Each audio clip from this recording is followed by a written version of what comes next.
used to boast about our land, saying we have racial integration. We told the world that our country is an example of love, peace, and racial harmony. But all that's now a fake. The country club is soon made us wide awake. But that's a drop of water, my friend, in an ocean of discrimination. So please, won't you tell country club? And what must you tell them? Master, Master, we want no racialism in our countries, no prejudice or color. Must divide with this land, must belong to everybody. So tell the Portuguese club to cover our island, to hell with Junction and Chinese Association. These lands only has room for us West Indians. We want no division. Master, Master.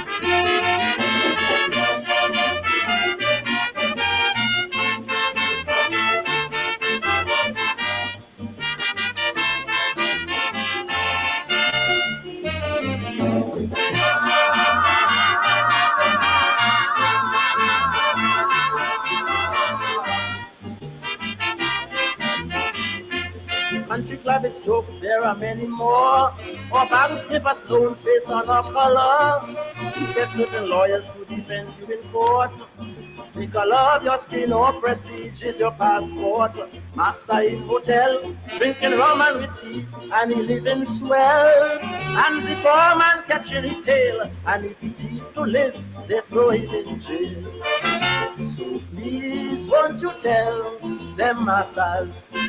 I want to hear you say, Massa, Massa. Amen. Too much nepotism going on in these islands, and a ball of Christmas, reminding all them Syrian, and they won't spend a penny to help ISO and Stephen.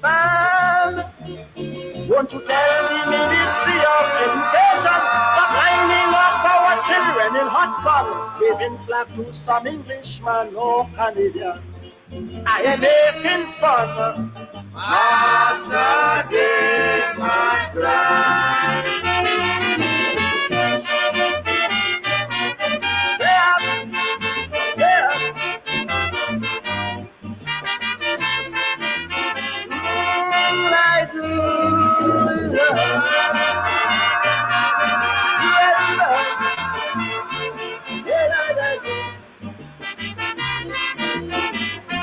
Let's face the facts, brother, look around.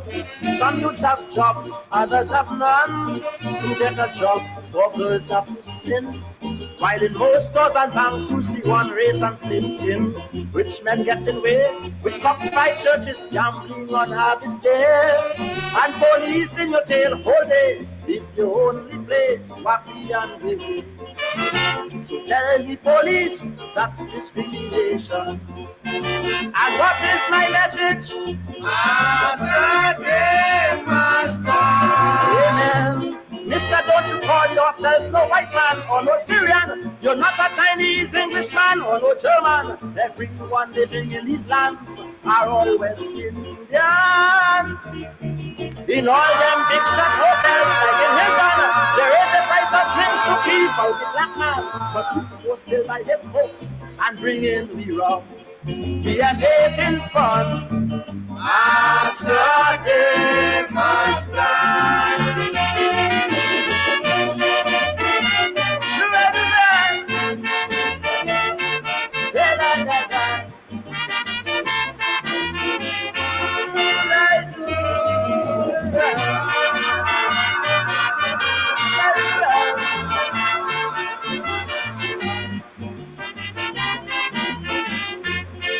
Governments in the Caribbean must now put a stop to all of this sin.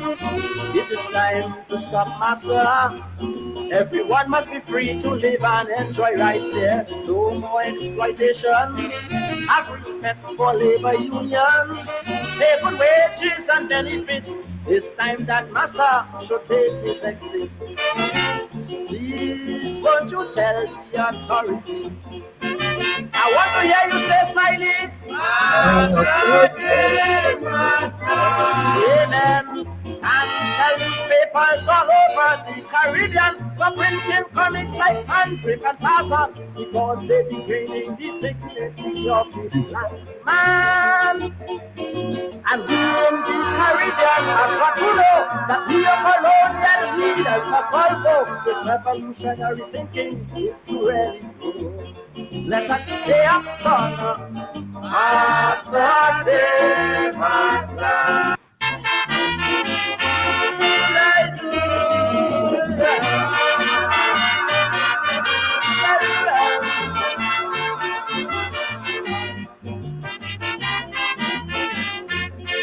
Governments in the Caribbean must now put a stop to all of this sin. It is time to stop massa. Everyone must be free to live and enjoy rights here. No more exploitation. Have respect for labor unions. Pay good wages and benefits. It's time that massa should take his exit. So please, won't you tell the authorities? I want to hear you say, Smiley. Amen. And tell newspapers all over the Caribbean for printing comics like Handbrake and Papa because they degrading the dignity of the black man. And we in the Caribbean have got to know that we are colonial leaders must follow with revolutionary thinking is to really grow. Let us stay up, son. Master Day, Master.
Oh, yes. Good evening. What's the word? What's the word? What's the word? Massa Day must done. Massa Day. We ain't making fun. We're not making fun. Massa Day must done. This country, this region must be for all its people. And what? They must have respect for labor unions. Have respect for labor unions. Because Massa Day done a long time ago. Massa Day must done. Must done. We've been saying that all the time. Massa Day must done.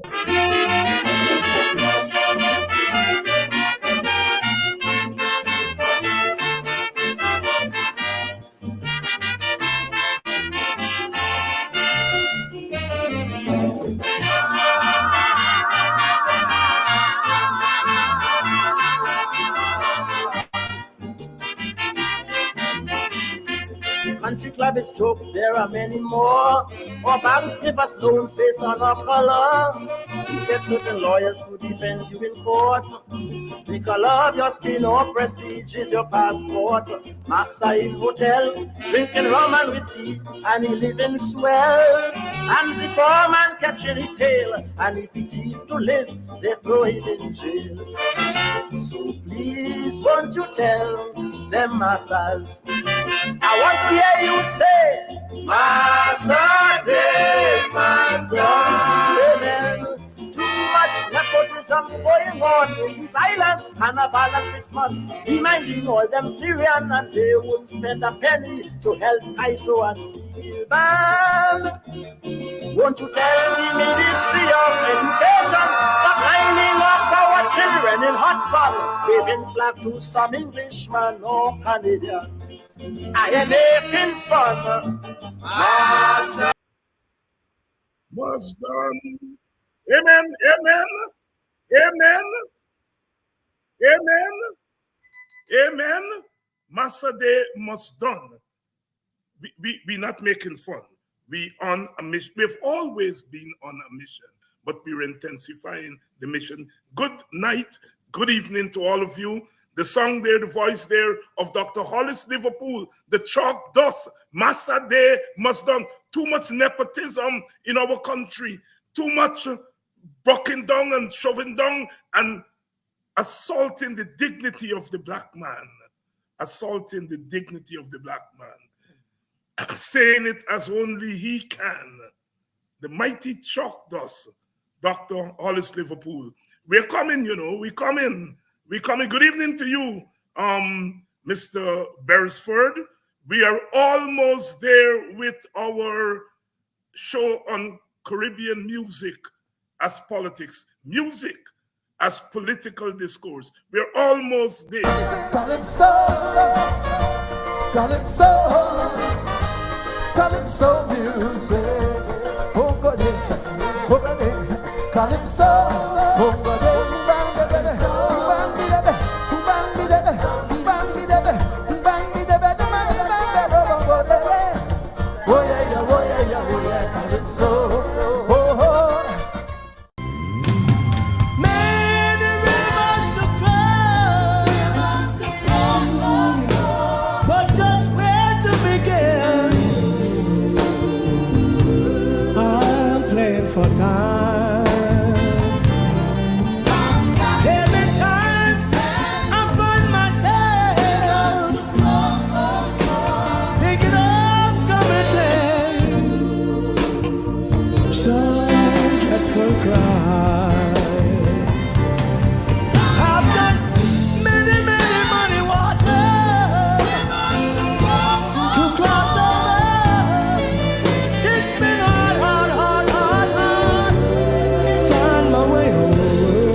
Here comes the West Indies. And when you're facing the generals, nearly every ball is a funeral. And when we battle, brother, go and put your men on the boundary line. And if you give we a liquor, that is merely a hiccup.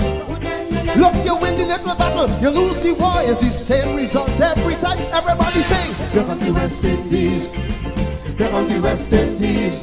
Them rude boys gonna get you by degrees. Here comes the West Indies. I tell you now, here comes the West Indies. Here comes the West Indies. Them bad boys gonna bring you to your knees. Here comes the West Indies.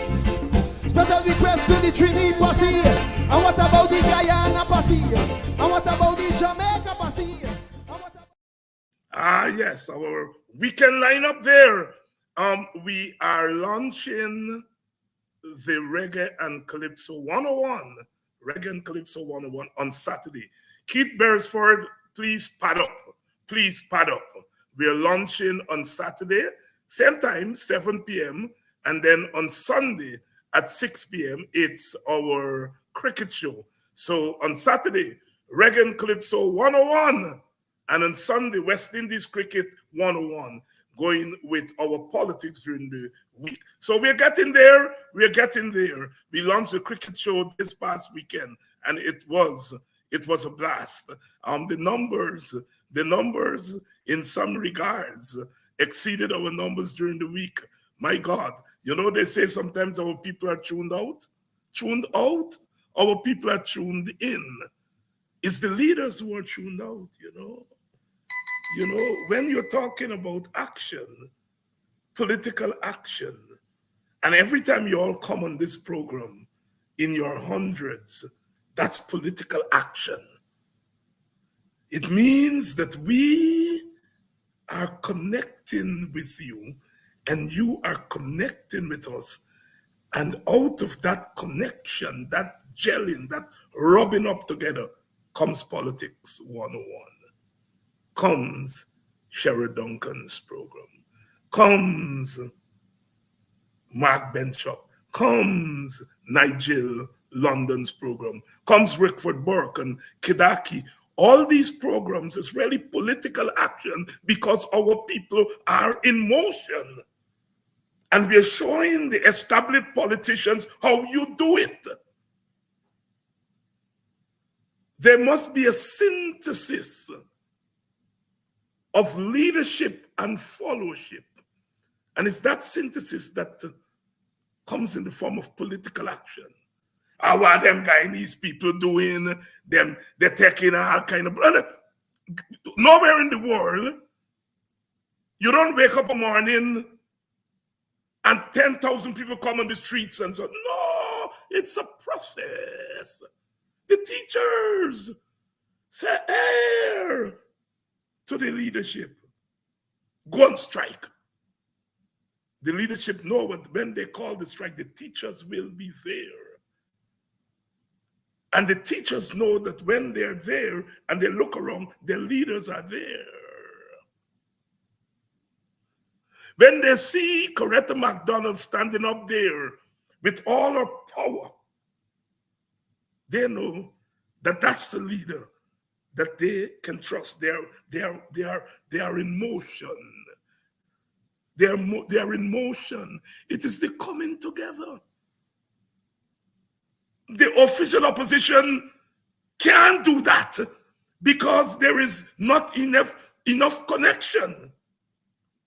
You can't watch black people getting their house licked down, getting their sons beaten up, getting the young women being spat upon, and go and tell them, well, black people suffering, but the Indian people suffering too, you know. You're not connecting with them. Stoops. I get in my house licked down and you telling me about Indian. At some point, you got to go and talk to the Indians about what they are suffering. They're suffering. Like I said, when you don't pay the Indian teacher well, you are hitting at that individual ability to provide for her family or his family. But when you don't teach, you don't pay the black teacher well, you're not just hitting that individual ability to help the family, to feed the family. You're hitting at the community because there is not enough money to put in their community. So when you hit the Indian teacher, you're hitting the Indian individual, not the Indian community. When you refuse to play black teachers who make up 80% and more of the teaching fraternity, you're hitting them individually, but you're hitting the black community. I don't want to hear PNC leaders walk around and talking nonsense. Masade must done. That is why we're not getting juice. Because the leader watching a set of black people with tears in their eyes, blood on their skin, and telling them other people suffering? What kind of fool is you? I don't. I am finished with that. And I'm giving notice. I'm giving notice. I'm fighting the opposition because we're fighting a common cause to get rid of this dictator. I'm warning those PNC leaders who go about not paying attention to black people suffering and talking nonsense instead of addressing black people suffering, leaving black people on their own. It's not the whole party, it's not the whole leadership, but those who are going around and fudging the issue. When we are finished removing the PPP, we're going to deal with you all. I have begged for young Figuera for writing that stupid letter. And I beg for you because he's young and he come up in a party hearing the nonsense. And so he repeats the nonsense. I think he's a good guy. But I hammer him so that he won't do it again. It's the same way when Sister Gita start talking about condemning Ogunse, I call her a slave catcher. I love that sister. But you must know when there are issues, step aside. Move apart. Move apart. Then you fight. And I call her a slave catcher so that other slave catchers will not come out from the hole. And thank God, they didn't. And Brother Jermaine, certain issue, that new issue. Them there's 10-ton issue. You and me, the 10-ton thing yet.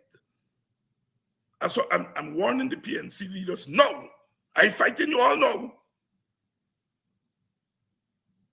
I want, when this history is written, the history of this period, it must say that black people were being pummeled, they were being hammered, they were being killed, they were being starved. And I, David Hines, stood with them at the risk of losing crossover votes. Are you telling me the life of Orrin Boston and Quindon Bacchus is worth crossover votes? So you can't be full throttle about black people suffering because you fear you're going to lose crossover vote. Massa Day must done. Massa Day must done. There are two tasks before us now. We got to remove this government, so we got that election. But we also have to stop this government from beating up on black people, to some extent beating up on poor people, but mainly the beating up on black people has to stop. Or else, election day, there ain't going to be black people to go out and vote for us. I'm making fun. I'm not making fun. This dilly-dallying and playing around got to stop. Brother Norton came out. He made a clear statement last week. Give thanks to him. He got much more to do. He got much more to do. The others who are beating around and sliding around and going around are calling on all you know. Say where you all stand. If Quindon Bacchus' life means nothing, say it. If you all couple votes that you are seeking across the fence, illusionary in most cases, if that is more important than Orrin Boston, let you all tell me no, so that I separate myself from you. If a couple crossover votes somewhere illusionary mean more than the Mocha people land, it means more than what they're doing at Peters Hall. It means more than what they did at Hillfoot and Wismar Mackenzie and on the seawall and in front of the hospital. You all tell me no. David Hines is clear. No amount of crossover votes, no amount of crossover votes is more important than the lives, livelihood, and dignity of the black man, woman, and child. I ain't making fun. Master Day has to done now. And that's where I stand. If you all want to go for your crossover votes, and ignore the black blood that is flowing in Guyana, let me know, because I ain't with you all. And as I said, I'm fighting you all now. But when we done what we fighting for, I will remind black people that when they were bleeding, you all were talking about crossover votes. I ain't making fun. Massa Day must done. Amen. Amen. Good evening to all of you. I think you all are ready to roll. We are ready to roll. We are ready to roll. Oh, Karen. Oh, thank you, Karen. Thank you, Karen. Thank you, Karen. Thanks so much. It is the synthesis. I am not saying crossover votes not important. That's not what I'm saying. But I'm asking, are 200 votes more important than the life of Quindon Bacchus, than the life of Orrin Boston and Peter Headley and the numerous black men and women who are being killed? Come on, Amanza, I want to hear from you. I love you. But you can't beat around the bush anymore. If you want to be our leader, you have to speak with our voice, think with our mind, march with our feet.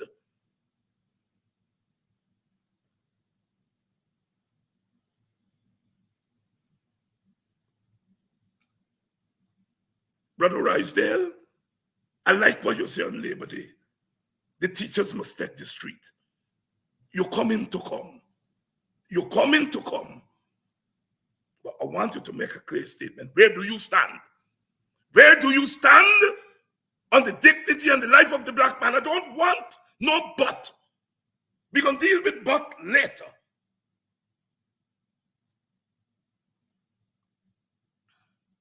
Good evening. Welcome to Politics 101. My good sense, my good sister, speak the thing, Dr. Hines. Mr. Norton needs the support. He will get the support from me. He's getting the support from me once he is clear that he is not going to trade the lives and the dignity of black people for something else. And he has made it clear last week where he stands. He made it clear. I'm waiting on the others.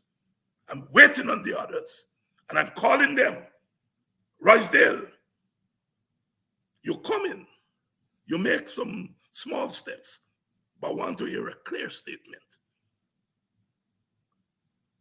Amanza, I don't know if you're running, but whether you're running or not, your name calling. And if your name calling, you can make right with our people. No more. No more beating around the bush. If I got to fight a one-man fight on this issue, and I know it's not me alone. I know I ain't going to fight in one man, but if I have to fight as one man, I fight in this issue. It's too much. It's too much. I've never cried in my life like I've cried over the last 4 years. I've never. And the crying must stop. And I am saying the PPP is going full boot because it feels that the most powerful organization that black people have invested in is dilly-dallying on black people issues. The day the PNC stand up and say, stop it, it will stop tomorrow. I am telling you that I know that.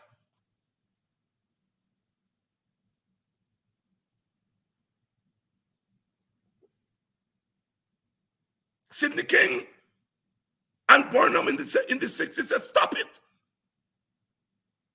And it stopped. To this day, they call Guyana all kind of racist because he made it very clear that we cannot go into independence with an Indian government that is prepared to slaughter our people. In a little booklet he called Genocide in Guyana, in which he documented the genocide against black people. That's the kind of black leadership that I want. I don't want you all going around and talking nonsense, pushing you all out here as if black people, what's wrong with us?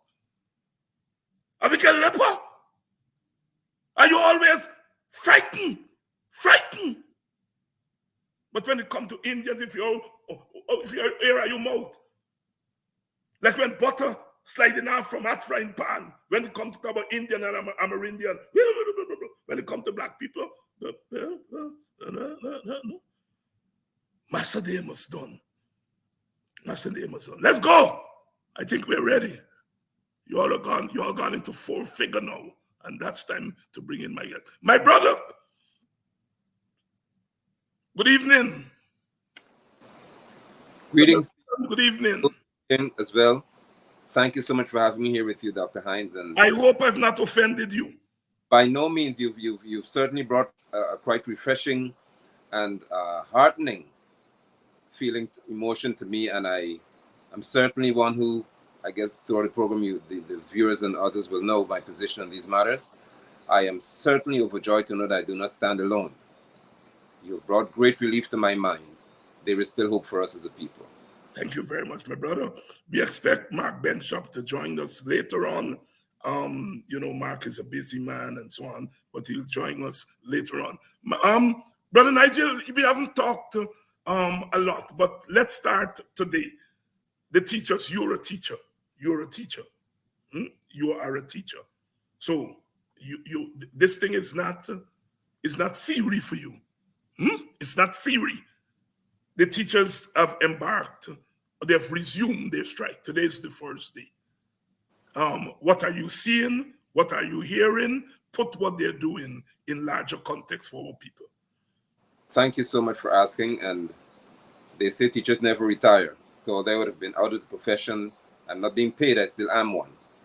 And I passed by some of the schools today, and I was certainly encouraged here in Region 10 to know that the teachers, probably because of how much they suffer, they understand the cause. And I would not doubt that others across the nation understood the cause, especially with what the PPP would have presented to them at Congress, to show them that your fight and your struggle is just a joke. And they have responded. I've seen schools where all of the classroom doors have been shut and there's no one in the building. And that speaks volumes to the mentality of our people. They're getting it. They understand now that they are faced with an administration that seeks to destroy their mere existence as a union and as a people. And that reality has begun to hit them. And I say again, I would like to think that it was concretized at the recently held PPP Congress, where they showed the teachers that your strike action was a big joke in our eyes, and we can make a mockery of all of you, because after all, they didn't think the teachers can respond in the manner that they did. So I am seeing here, and I'm hearing from teachers, I speak to quite a few of them, and in engaging them, they are adamant that this administration will show the necessary respect to them according to their profession, not their individuality. The profession as a whole must be respected. And secondly, what is even more heartening to me is that they understand the threat against their union. So they know, and they've seen that this PPP administration intends to attack the heart of the GTU and the core of their existence. And as a result, they are prepared yet again. I say to all who are hearing me, yet again. There's not a one shot here. They're coming out within a few months yet again to say, we are prepared to stand against you one more time. And I'm so happy to know that I can be numbered among those who will stand with the teachers and anyone else who chooses to stand against the tyranny we now face in our country. There's no other way to put it. This is tyranny against the working class and against those who do not matter to those who think they're important. Pastor Apostle Nigel London here tonight with us. And, I got calls yesterday from my circle of teachers that some of them I mentor, some of them whatever you call it. But I got calls from them to say, Dr. Hinds, the strike started yesterday. Got the children that stopped going to school from yesterday.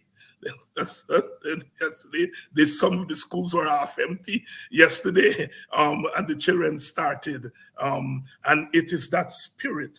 Now, Pastor London, why is it? You heard my theory, but I want to hear your theory. Why is it the teachers are able to do what they're doing, but the formal political leaders are not able to do the same thing? I have seen the potency of track records, of keeping them. And people are very unique in how they function. People observe over a period of time how those who say they're leaders respond to their needs and their crises. And for as long as the person can relate to the fact that when I'm in trouble, the one I look to as a leader, the ones I look to, they would stand for me and with me. Those individuals are often more inclined, the teachers that is, and all those persons, to respond to a call from those who they say lead them, or to stand with those and say, well, we support you. We may be a bit apprehensive and a bit cautious, but we support you because of the track record you presented to us. The recent track record of our political circles in this country, it shows that there's a lack of determination to stand in the face of oppressors of their supporters and say to those oppressors, you're not going to touch another individual unless you touch me first. And this reality has hit me painfully so, that we have got apologists and those who are so cautious as to not offend those who may have some secret for them of some sort. I don't know what it is, but there seems to be in our political arena, our governing arena, which includes the opposition, the official opposition, there seems to be a great degree of caution in dealing with matters that affect even the masses who support the APNU AFC coalition. This has to stop. And I'm not saying that there are individuals who do not stand up and stand out and say, we're going to defend your cause. I'm speaking to those who have the ability, if they maintain a certain track record like the GTU, to have thousands of people follow them to say, we are going to now resist the oppressors. We're going to now stand for the cause of the poor and the needy. We're going to now represent ourselves against those who seek to destroy us and our very mere economic and social existence. And so what you find happening here is that our political circles have become so thin-skinned and so weakened that they don't want to offend probably their parliamentary friends and colleagues. And I would like to stretch it further to say, and maybe this will offend quite a few, I really don't mind, that there is, to my prophetic knowledge, those who are benefiting from the cookie jar. And so when you have a contract that you can, or contracts that you can have through a cousin or a friend or a brother, then you can't say certain things loudly, because Jaglio could trace exactly who it goes to. And they all know it. And I have to call it as it is. So persons cannot be brash and just plain spoken and forthright as I can be, or as you can be, because if they do so, then I remember in 2015 when he had a file on his desk when he hosted Jaglio, that is, a press conference. He was sorely upset. He was mad to know that he lost. He lost. It wasn't the people who lost in his mind. He lost. And he pulled that file like a typical, I don't want to say the word in this broadcast. And he said, I have in here names of people who I give land to, so it was his land. Mm-hmm. And he said, if you all provoke me, I'll call all of your names. Mm-hmm. That is what they fear up until today, because the question is, how many other names are in that file? And how many other names were added to that file over the period of time up until now? It's just a disgrace to us as a people. Nigel London here. And look, we want to make it very clear. We're not fighting the PNC. It's foolish to fight the PNC. It's foolish. The PNC is the strongest party. Right. And the PNC has leverage if it uses it. It's nonsense. There are certain things the PNC cannot do. They cannot even dream to do, because the PPP will stop them immediately. And the fact that you all are sitting down, they're sitting down allowing the PPP to walk all over black people, and then making it look as though it's the people who are weak. People are never weak. They're never weak, because every day of their lives they're fighting. Of course, there are always the few who are willing to sell their souls, but they are a tiny, tiny minority. Look at it here, 1,742 people live on this program now, live. And you are telling me our people not ready? They're being ready. They're being ready. If this program is a testimony of the readiness of our people, that is their ability to tune in. There must be something that I am doing that Brother Nigel London is doing that has drawn them here. And I'm saying the PNC can get 100 times this. 100, because it has the capacity. And permit me, I don't normally do this interrupting, but I must, Doctor, because persons perceive that when I speak, or if you speak against those who lead the PNC, you are against the PNC. Or you speak against those who lead the PP against the PPP. No, this is about ideologies, experiences, and reality. The reality is that I am seeking to have good governance in my country. It doesn't matter who is governing it in the context. Just give us good governance, which includes a good and healthy opposition. This is the reality. So if there is an underperformance on the part of the opposition, I have a right to say that it's affecting me, because it is affecting me. When I can have an experience, Dr. Hines, where I live in the hilly sand and clay region, clay belt, I live here. I ask for lodging here. I born here. I belong here. My navel string bury here in reality. And I would have me to see that Linden, not a soul in Linden. You hear me? Not 2 or 3. 0 people in my community, where the hilly sand and clay belt region is, do not have a license to mine sand. This is not by accident. Wow. This is serious here. This is an indictment against the opposition and the PVP. How can you tell me that Lindeners who have equipment and all the rest of it cannot have a license to mine sand, which would help the administration in housing, because we can level hills and so on and have people build houses there. They want to cripple us as a people. And I must sit back and fold my hands and say, well, if I speak against the opposition who don't represent me, then I'm attacking the PNC. No, I'm attacking poor governance. That's what I'm seeking to. If tomorrow the PNC shows me that they're prepared to stand and fight for the interest of those who support them, I would say you're governing well. If the PPP shows me tomorrow that they're prepared to step down from the horse and humble themselves and treat Guyanese with respect and regard and have us eat from the same pie, I'd say you're governing us very well. So it's not a side taken for me here. It's what is right and what is proper. That's what I stand for. What is right and proper, and as you are speaking there, we are joined by none other than Mr. Mark Benschop. And I know he brings with him all 40,000 of his fans and his viewers. I've left a spot for you there, Mr. Benschop, so that you can squeeze in your 40,000 people. And I want to say, Mr. Benschop, that you and I have a mutual friend who is not a friend of Mr. London. So I just want to warn you, behave yourself tonight. Mr. Benschop, how is the boycott going?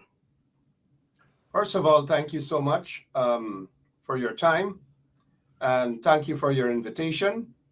I was tempted to clap back at your comment, at our mutual friend. Good night to Dr.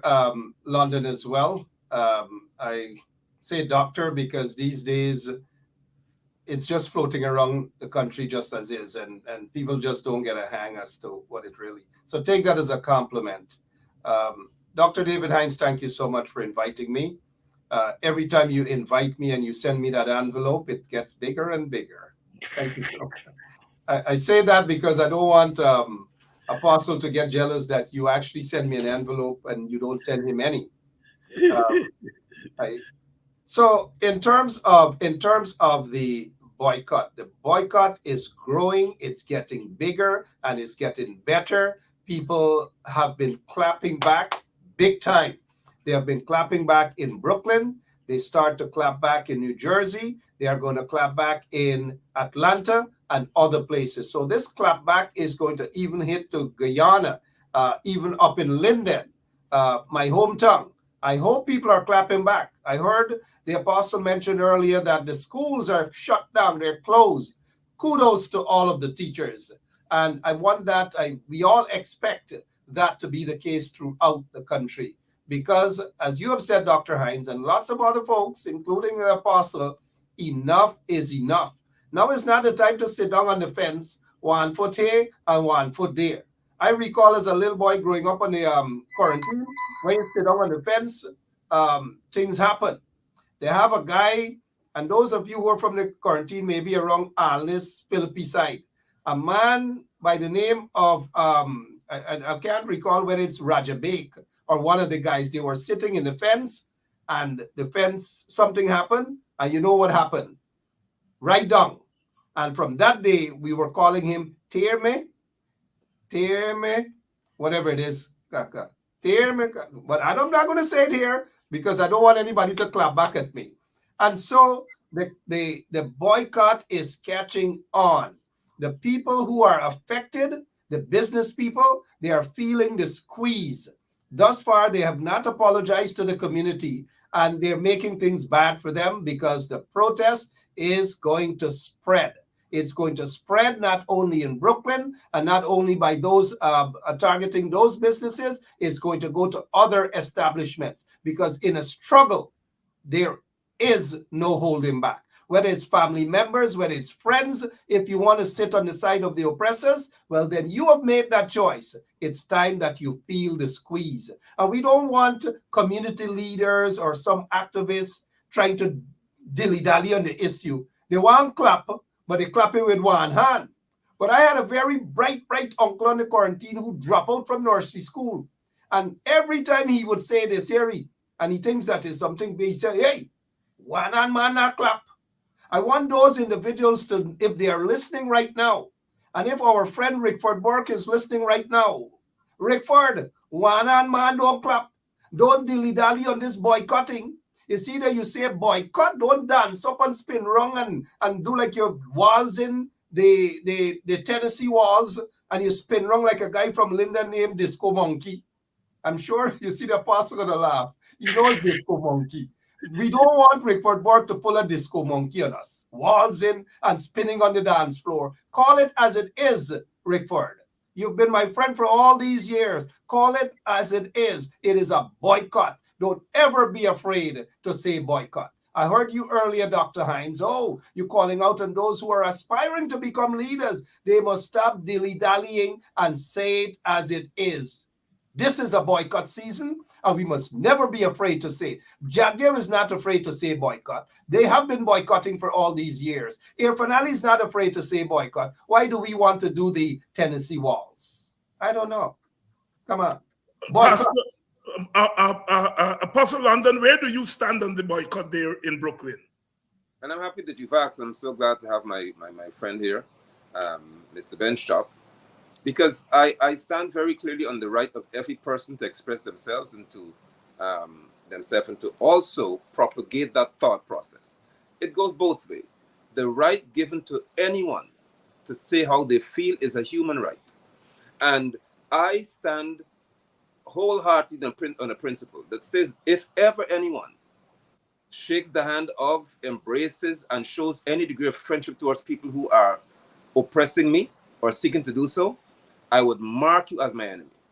I hold that with all seriousness. And so anyone who can allow the likes of Pindon Bacchus, who Ali, I know, would have seen the video of policemen running in the street while school children were there. That's how desperate they were to chase and fire shots in the midst of a little school, of 4 school children, 5 of them. And he couldn't condemn that. Priya couldn't condemn that. If you could tell me that you can see that happen and then be silent, and more than anything I say, we support you or we with you, you are my enemy. And if you are transacting or conducting any form of business, I would not support it. And I have every right to say the people don't support it because you're supporting an oppressive person. Now, that individual who owns a business has the right to say, well, don't support London either. No problem. Because it's your right to say it either way.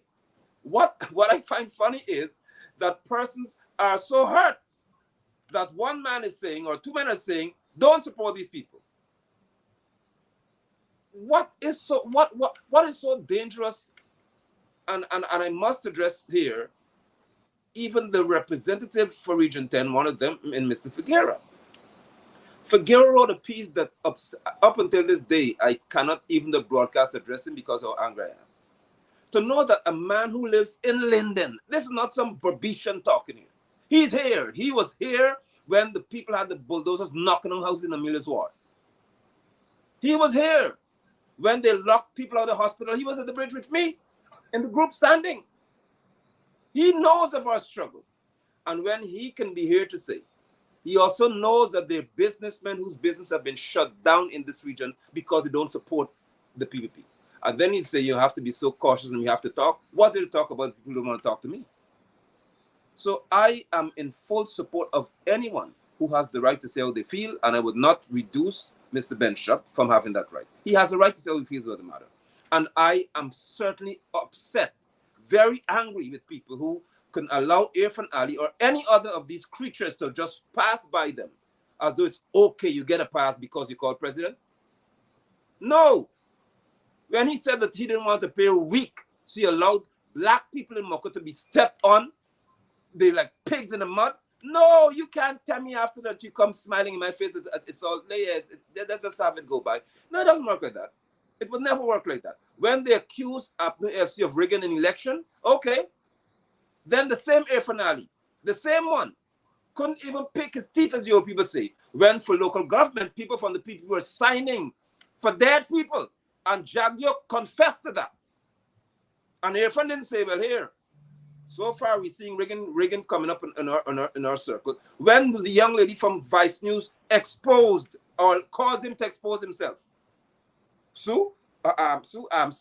Ali didn't say you have to go, boy. You can't be here saying that you talk to businessmen outside of an office that's official. These are all things that those in Brooklyn failed to confront Irfan Ali on. Let's not talk about the Exxon deal and the 211 million Guyana dollars that just vanished. And the boy got 0 days in jail for robbing us of our money or allowing us to be robbed. And that those folk in Brooklyn did not raise one such issue with Irfan Ali. But now you have an issue with Mark Benschop saying boycott you. I would say 10,000 times louder, because you are my enemy if you shake the hand of my enemy or you embrace my enemy. If you embrace my enemy, you are my enemy, period. Pastor Apostle London here tonight, along with Brother Mark Benschop, weighing in on the boycott, the ongoing boycott in Brooklyn against those businesses that open themselves to welcome in the president. I don't care whether it's the president or the leader of the party, it's the same man. And he has his intellectual fingers on that trigger that killed her in Boston. His fingers are all over the trigger that killed Quindon Bacchus. His fingers are all over those bulldozers that bulldoze the homes of black people. And you are telling him, we believe in you? Well, if you believe in God, so. And when you go on with your business, because we are saying to the people of Brooklyn, buy your patty and your pint tart from another black Guyanese business. You may have to walk a corner, but walk that corner, because you're not taking money out of the community, you're just shifting money from those who have shifted away from the community. And you're shifting money to the loyalists in the community.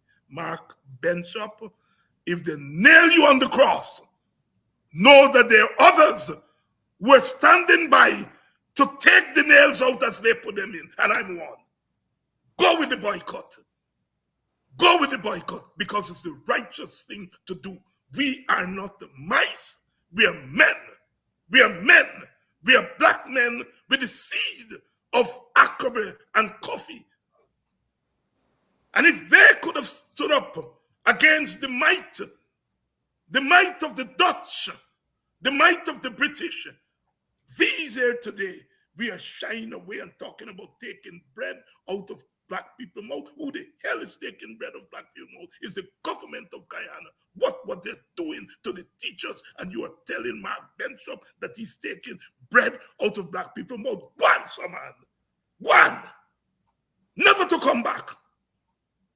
Benschop. So, were you surprised when you saw the names of the PPP Central Committee, and worse yet, when you saw the names of the PPP executive, that 1 million black people are not on there? Were you surprised? Before I answer that question, please, just a matter of caution. I know it's your show. I noticed when you say Guanso, that Apostle pull it back because then people don't know what Guanso means. Like Guanso, right? Guanso, I saw Apostle like, oh, like this is no, Apostle know what Guanso is. Oh, yeah. He get $20 then in he. You get $20 then in he. And that's exactly what needs to be said. Guanso, these people, we've got to chase them out of our communities because they don't respect us. Look at what they're doing to our people for the most part. And the time has come for us to stop sugarcoating this thing. I have a bunch of Indian friends out in Queens, and I say this, who have called me, particularly an elderly Guyanese of East Indian descent, called me and she says, I'm not sure if she's watching your show right now. She says, Mark, I am in tears right now. And she gave me 2 songs to play, 2 old Hindi songs to play. And she says, I'm in tears right now, and I cannot sit down and allow this thing to happen. The ice pass black people, as she says, in Guyana. And not only that, look at how Irfan Ali jumping up and dancing up and winding up and skinning up himself. She said when them in a little picnic grow up, she went to Yolanda Cinema, I believe that's what, at Albion, and also Rup Mahal Cinema at Port Morant. And she said, you couldn't do them winding up thing. Them said, look how you're vulgar. Look how you're vulgar. She says, look at today, at her age, to see someone who sits there as a president of the country, winding up and dancing up and sprawling up and skinning up and thinking that that is acceptable. She says, my heart is bleeding for my country. And that is what's happening in the country. People's hearts are bleeding because we have a bunch of jokers. Look at Irfan Ali. Look at how he behaved.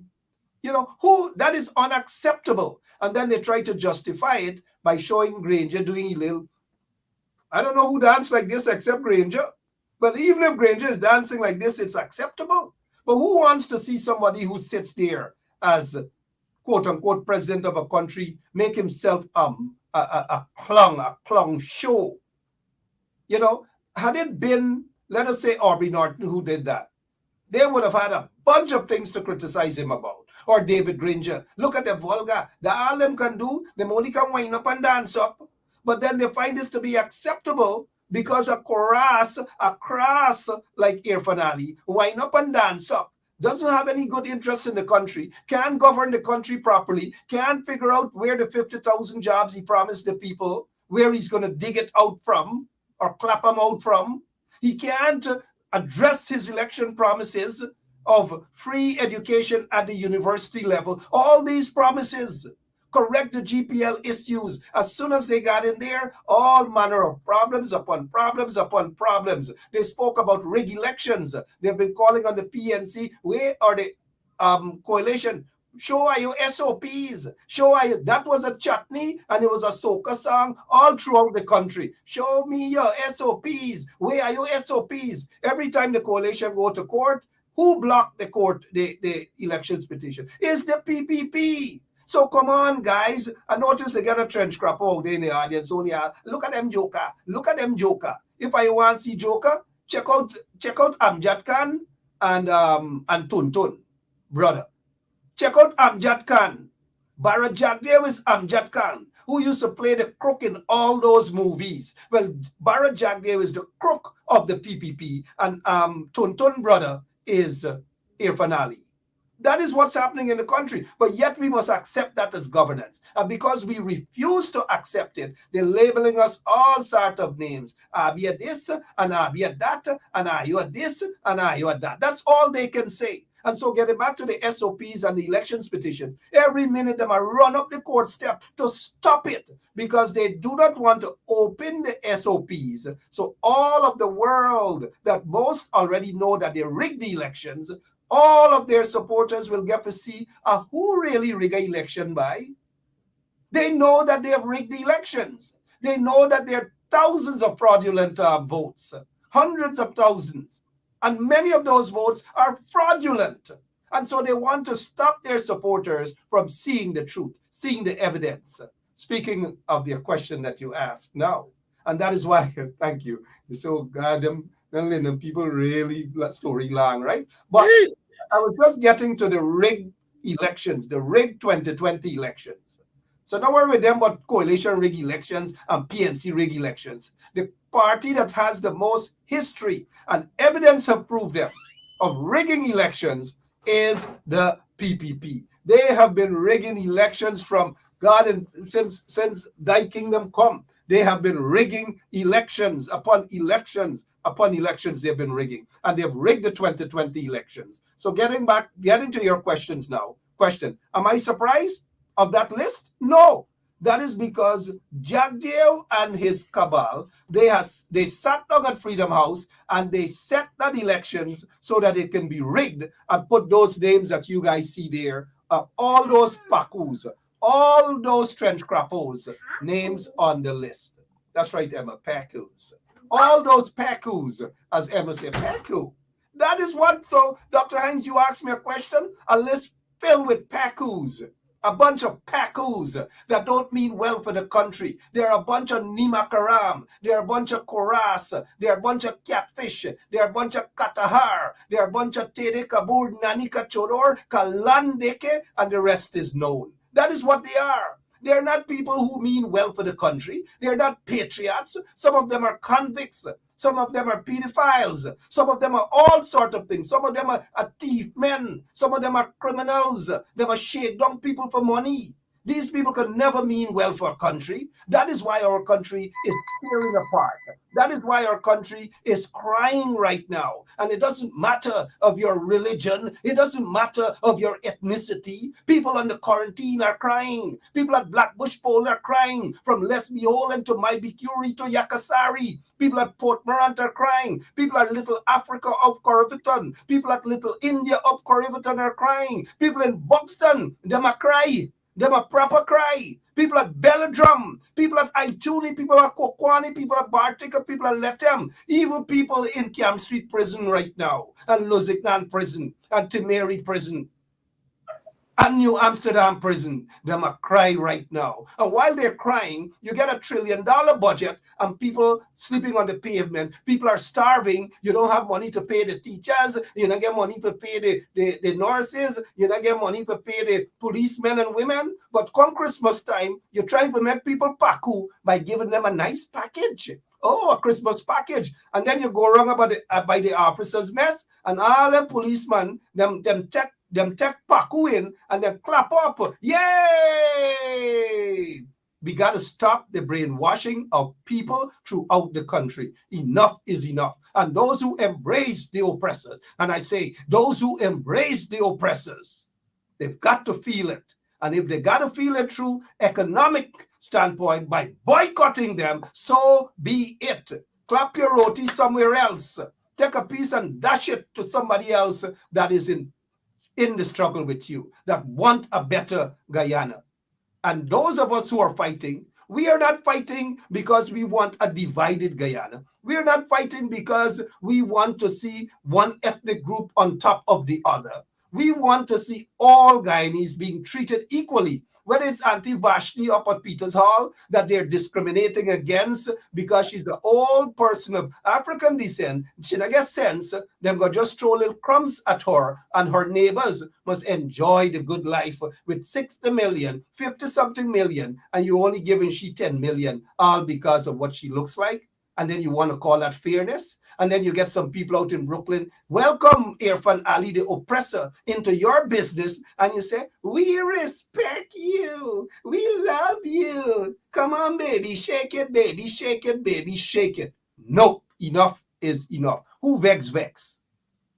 when Mark Benschop is on the roll, you know not to get in the way. Brother London, under normal circumstances, I know you won't bother how many black people on the PPP Central Committee and the executive. That is their right. If it's an Indian-dominated party, you expect that Indian people will dominate the executive and the Central Committee. Same with the PNC, if you think.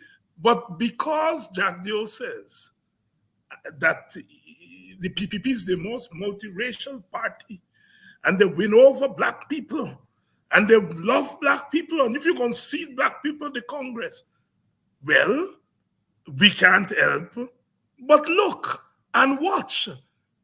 All right? First of all, we didn't see plenty black people at the Congress to begin with. I heard my friend Rafi there on another program last night say, well, a lot of black people didn't go because you just got foreign party groups and they don't have black party groups. But next Congress, poor Rafi, knows better. And I think my friend should spend his time dealing with the profound things that he's capable of dealing with, but than to make excuse. But my brother, when you saw that 2 or 3 black people on a 35-member Central Committee, zero on the most powerful thing, what goes through your mind? Guyana's reality. There you go. Truth. The PPP's exposure yet again. And to boot, what not bothers me, but it really upsets me to know that there are those who would like to, or they pay to, defend the PPP and the wickedness of these people. To know that the likes of Dharam Lal could be numbered among those who are deemed the most popular and who should lead the PPP. I'm not going to allow that to slide at any given time in my life. Dharam Lal, of all people, is above Anil? No, hold on, man. Hold on. If you present to me a list to say these are the results, and you have Dharam Lal ahead of Anil Nandalal, ahead of Frank Anthony, ahead of Donald Ramatar, it says Vindya Prasad, and these people, it speaks volumes to what the PPP represents. Because at the top of the list, I want one of them, they haven't come on my page to say anything thus far, and it tells me that they're very free to do so, to tell me how and where Irfan Ali could get more votes than Jagdio at any forum in the PPP. Man, you all need to rig with sense. And how can Irfan Ali get more votes at any forum in the PPP? Jagdio, they may want it to be presented to us as though, okay, Irfan is president, so Irfan is the most popular person. At the same time, you have Mustafa, Zulfikar, who can hardly read a sentence. Look at what your leadership looks like. And then to say that I'm racist, you're racist, Mr. Benschop is racist, and anybody speaks in the PPP is racist. And I told them that before Congress, that when you say that, you're going to destroy yourselves. Because for Jagdio to say that if ever you speak against the PPP or you look like us, you're racist, then Phillips has to be racist, Kwame McCoy has to be racist, and every other blackface, we call it, you have to be the same because they don't recognize you as a person.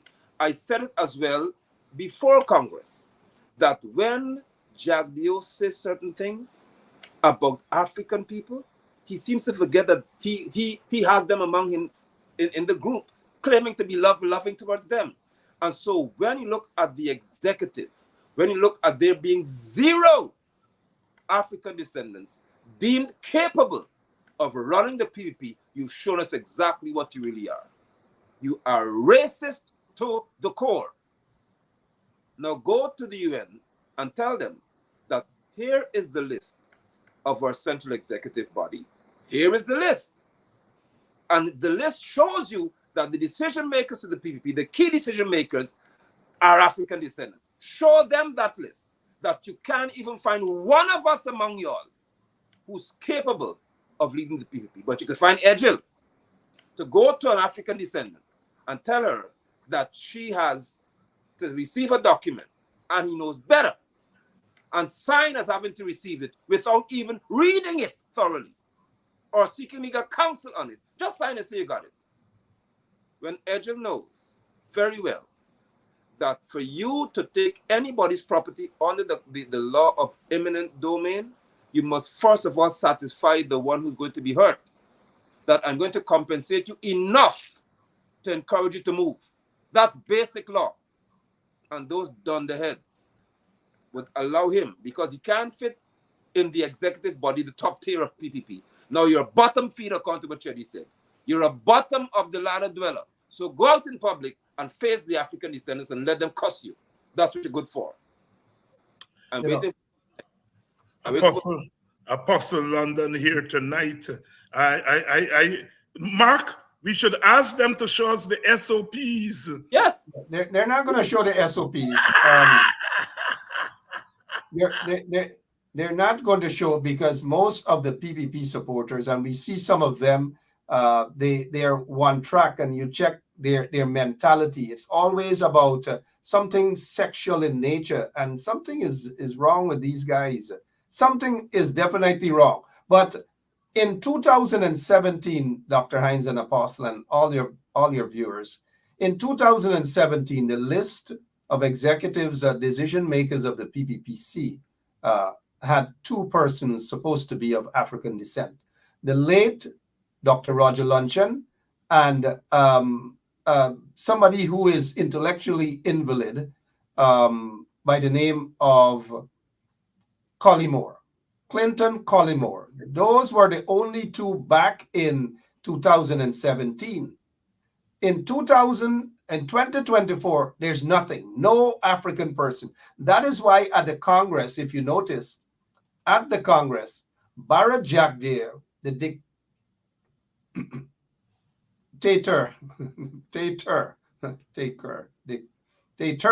of Guyana, had some stooges of this so-called civic, asked them to stand up, because he knew that all of them are basically stooges and they're of African descent. They have no value in the PPP. But at the Congress, he wanted them to stand up so that people could see that there's a little thing within the PPP, knowing very well that they rigged the elections not to have any person of African descent. Well, they have basically hustlers. But if you notice, though, a lot of these people that they run into communities, Linden, they embrace some of those persons of African descent. Most of those guys saw the picture and they run away. They bold. They say, "Bye, I mean, I stay here." Well, not Linden people song like that. They say, "We ain't gonna stay here because these people only want to use we buy."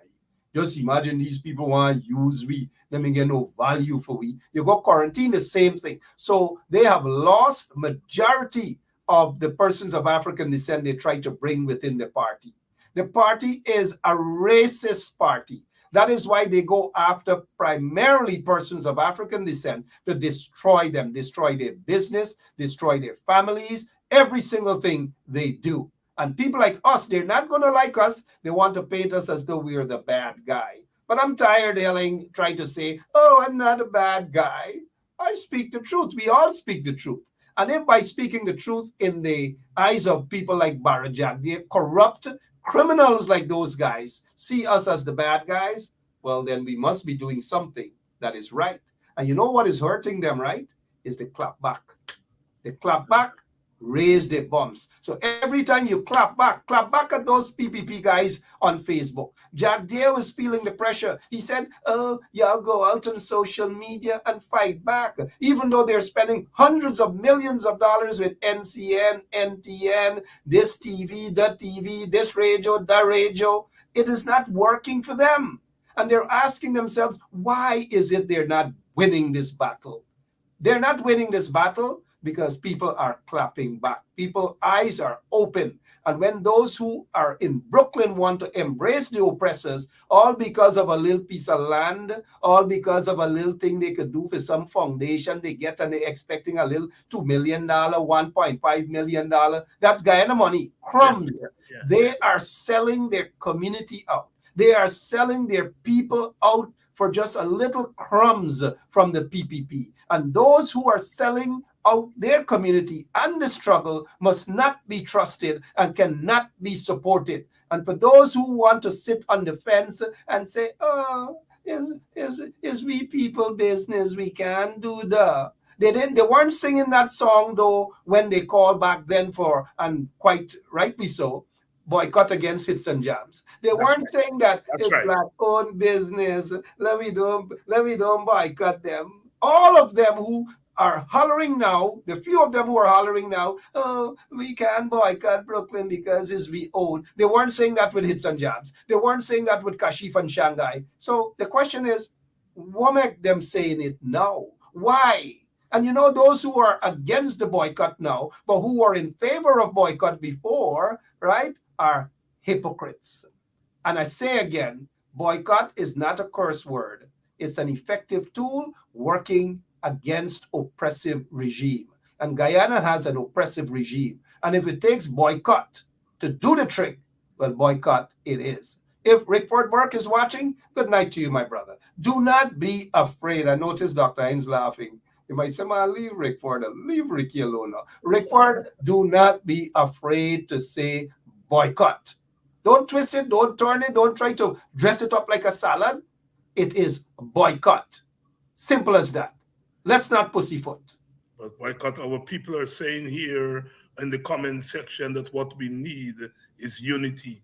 What we need, why black people always have to prevaricate, why black people always have to edge, always hedging when it comes. Our leaders must stand together. Pastor London, there are serious times ahead of us. They are beginning to talk about election. We understand that fighter jets are roaring over Guyana. And you and I have been saying over and over again, this is not the Guyana of our grandfather. This is not the Guyana of our fathers and mothers. This is not even the Guyana when we were small boys. This Guyana is a new Guyana. Fighter jets, America fighter jets, roaring over Guyana. Your response, your thoughts. Thank you. That is why David Granger is not the president of this country today. Let's deal with it as it is. That is why he's not. Because from all indications and all this information I received, he refused to allow them to do such things, including establishing military bases and so they can have propaganda and everything else paid for Venezuela. But beyond that, this is a statement for all Guyanese. This statement today, with 2 fighter jets being allowed to fly, they ensured they said it, that they got permission from the government, which is the PPP. They got permission to fly over our capital city. They didn't want to go into Linden. They don't want to fly in a remote area. They want to fly over the capital of Guyana. And I would like every Guyanese to take note that as long as you give them that footing, there's a warning in place for you in the future. If you disrupt their mode of operation in reference to ExxonMobil and anything else, they have now the means through permission to threaten us. If, for example, at election time, Irfan Ali and Jagdi are dancing to the right tune, and they realize that the people don't want them there, you've now given them access to our airspace to threaten us. Remember, in 2020, they said, sanction Granger, sanction them. If they don't come out, sanction them. Today, it went beyond sanctioning them. It went to showing you that we have now the means to launch missiles at you if we have to do it. This is serious. And you can call me a conspiracy theorist if they want to call me that. But I have never, ever seen a day in this country where the U.S. fighter jets will fly over my city. That is an atrocity, and it must be dealt with for what it is. These people are sending a clear message to us. If you only kick up, we'll humble you all very quickly. Apostle, we have Venezuela next door that is threatening us. Mm-hmm. And a lot of people, I'm sure the first response when they heard of the fighter jets, they would see it as a deterrence against Venezuela. How do you figure that into your analysis? I would never figure it into my analysis because you know very well that they would not risk any military action in Venezuela because of Russia and China. They know it. So this jet flying over Georgetown hasn't been Venezuela. Because if you want to send a message to Maduro, fly over Bartica then. Fly over Rockstone. Go closer to what the area that they claim and say we're going to fly over Essequibo, even if it's Anna Regina, just to let you know that we are flying in the zone that you say is yours. That's a statement. But when you fly over the capital of a nation, it goes beyond a message to Venezuela. It's a message to me. Because central intelligence is found in the capital of any nation. So if they want to make a statement to Venezuela, fly over the territory Venezuela claims to be theirs. Then you can say, well, okay, then if you only try this now, we have means to get to you. They didn't do that. Because their message is clear to me. And I say again, that's why Granger is not the president today. Today announces to you why he wasn't there. This day in our history shows us why. Because they want to have access to us to do whatever they want to do to us. And it's just a mere threat. Or a means to say, listen, keep calm, quiet down, and play nicely. Because we have the means. And also we have the support of the PPP. Let's not miss that. I didn't hear Norton say that he was consulted with by Irfan and they agreed that, okay, then let's put Guyanese at ease. We're going to issue a joint statement to say we both agreed for this to happen. No, the PPP say come in here. Mark Benschop? Yeah. I recall as a little boy under quarantine, coconut oil was the going thing. It wasn't official yet that Guyana has oil and all manner of things. And nobody was so concerned about coconut oil. People go out the back dam, the ladies sold their oil at Port Morant Market, Rosal Market, Corriverton Market, and so forth. Venezuela wasn't too concerned. Occasionally, they will just raise the bombs would raise, and then we will hear Guyana's national weapon, Nat One Kura, starts to play all over the radio station. The point is, nobody was concerned so much. Nobody was concerned so much about coconut oil. Now we have oil. Oil we have. Billions upon billions of dollars. And this oil has shown us all sorts of things at this point. Friends from all over the world. People so care. People so love Guyana. And people are in and out of Guyana. And even your own oil wealth. People digging the oil out of all your country.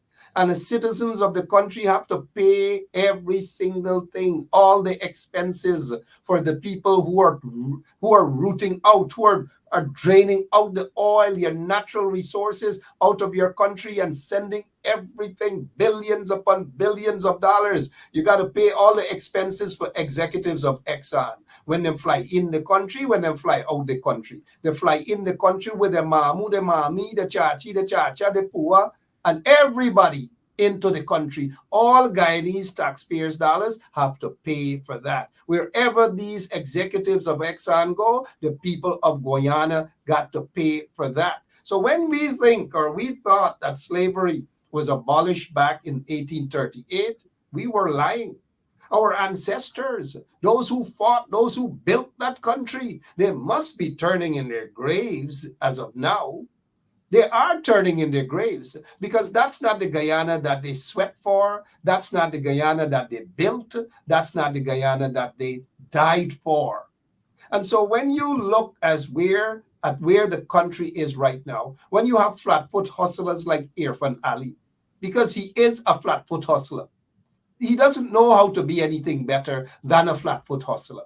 You have someone who is known to be, based on allegations, a criminal like Barra Jack Dale, who loves to call other people a criminal and so forth and so on. When you have these kind of individuals, corrupt individuals in office, anything, you will see fighters jet, you will see big boats, soon you'll see boat flying and all manner of things. It is basically showing that Guyana has surrendered to bigger powers, especially ExxonMobil, that is running the country right now. And when we have politicians are afraid to stand up and tell ExxonMobil that you are wrong, that the people of Guyana deserve better. The people in Linden deserve better roads. The kids deserve better schools and labs. in all the schools, not the kitchen cabinet that Priya put up and say North Ramvelt Multilateral School or so. Oh, look at the lab. You had 23 years that you ignored all those schools in the country. And suddenly now you get a picture because you get your friend who's a carpenter decide to do it and giving them multi-million-dollar contract and see that as a success story. Our kids can't get proper transportation to go to school because of under the coalition, you got rid of the buses, you got rid of the boats, you got rid of the bicycles, you got rid of the free breakfast and all these sort of things. And you want to tell us that you care. And so therefore, the nation that was once patriotic have to look up into the skies and see fighter jets from another country circling your capital city to say, we are here to protect you because you have a government that has been installed, and we know that has been installed, that doesn't have the balls to stand up and defend itself. And so therefore, Jagdeo and Irfan should be charged with treason, not the ordinary citizens. It's a shame and a disgrace. Chedi Jagan is turning in his grave right now. And listen to a Nima Karam, a Katahar, a Korhi, a Chamar, a low life like Bara Jagdeo has the audacity to sit as leader, as rigged as he rigged the election, to sit there as leader of the PPP and cuss out the son of Dr. Chedi Jagan and calling him an idiot and all manner of things. Everybody is an idiot to Bara Jagdeo. Everybody. And that is wrong. But they have something called karma. As we say in India, karma.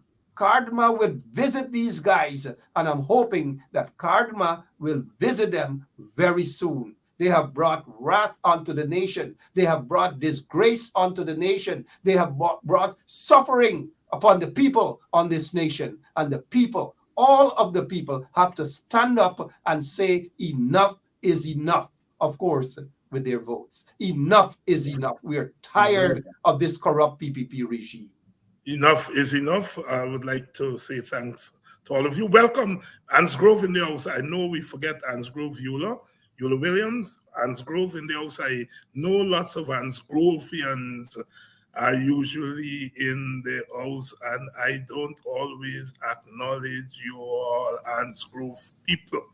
Ans Grove is a place when you go and play cricket as a small boy, when you win in Ans Grove, pack up your pads and your bat before the winning shot. Because you gotta run from deep inside there to road. Ans Grove is a deep village inside, and you gotta run. People just represent themselves there. My brother Nigel London, your closing thoughts. As always, I'm so grateful for the opportunity to sit here with you this evening, and most importantly, to share this platform with you and Mr. Benschop. I am always relieved when I see men being men and men being strong enough to say that which they have to say. I would like to close with informing everyone, including my brothers and sisters who are of Indian descent, Chinese descent, Portuguese descent, whatever descent you are. I must remind you that if I speak for my Africanness or to my Africanness, it doesn't mean I'm speaking against you. That's right. I have the right to love who I am first. And I have the right to love my ancestry first. The history of the African, of the Hebrew man, is unparalleled in this nation. There is no other group who's ever suffered as much as what is called the African. And by that right, we have a right to be louder than you when we feel the pain of those who are oppressing us. And worst, when it is not the white man, as you call him, who's oppressing us. Now it's those who came and stood beside the African slaves, the indentured servants who were taught by the Africans. We taught them many things, how to survive under the plantation struggle. And to know that day has arrived when their sons and daughters have become oppressors of the Africans. Permit us, not forgive us, permit us to speak to our heritage, to our history, and to our mere existence. You cannot say that I hate you if I love myself.